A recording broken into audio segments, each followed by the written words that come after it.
Story time! Sa isang malaking kaharian, merong isang assistant na paborito nung hari. Ngayon itong assistant na ito ay talagang mapapagkatiwalaan at palaging kasama nung hari. Kaso nga lang may isang problema. Naiinis yung hari sa tuwing nagsasalita yung assistant ng God is good all the time. Kasi paboritong sabihin yun nung assistant niya. Pero hindi lang pinapakialaman nung hari kasi wala namang masamang naidudulot yun. So itong assistant na ito, nung nanakawan siya, yun ang palagi niyang sinasabi, God is good all the time. Nung malaglag yung assistant niya sa kabayo, ganun pa rin ang sinabi, God is good all the time. Nung nasunog yung bahay ng assistant niya, ganun pa rin ang sinabi ng assistant niya, God is good all the time.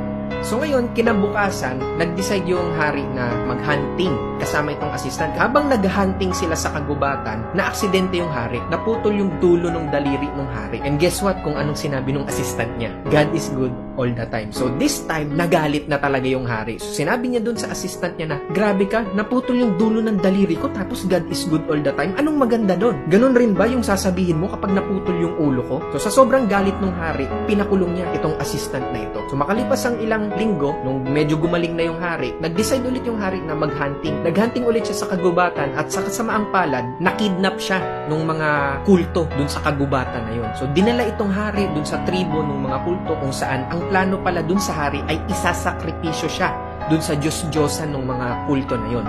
Ngayon, habang chinecheck itong hari, bago siya patayin kasi isasakripisyo siya sa kanilang Diyos-Diyosan, napansin nung isa sa mga miyembro ng kulto na putol yung dulo ng daliri ng hari. Kaya ang sinabi nung pari nila, paalisin nyo na yan. Di pwedeng isakripisyo yan sa Diyos natin kasi imperfect. So ngayon, pinakawalan nila itong hari. Doon na-realize ng hari yung sinasabi ng assistant niya na God is good all the time. Ngayon, pag uwi ng hari, ikonento niya yon sa kanyang assistant at pinakawalan niya yung assistant niya. Nung pinalaya na niya yung assistant niya, guess what kung anong sinabi ng assistant niya? God is good all the time. Ngayon, ang sabi ng hari, bakit palagi mong sinasabi yan? Hanggang ngayon, kahit pinakulong kita, sinasabi mo pa rin yan. Ang sabi ng assistant niya, mahal na hari, kung hindi niyo po ako pinakulong, sigurado kasama niyo po ako dun sa pag-hunting. At kung isinama niyo po ako dun sa pag-hunting na yon, dahil putol po yung dulo ng daliri niyo, malamang ako po yung isinakripisyo nila. So, God is good all the time.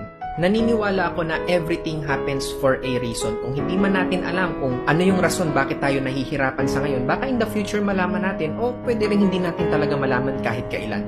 Pero naniniwala ako na lahat na nangyayari sa atin ay para sa atin.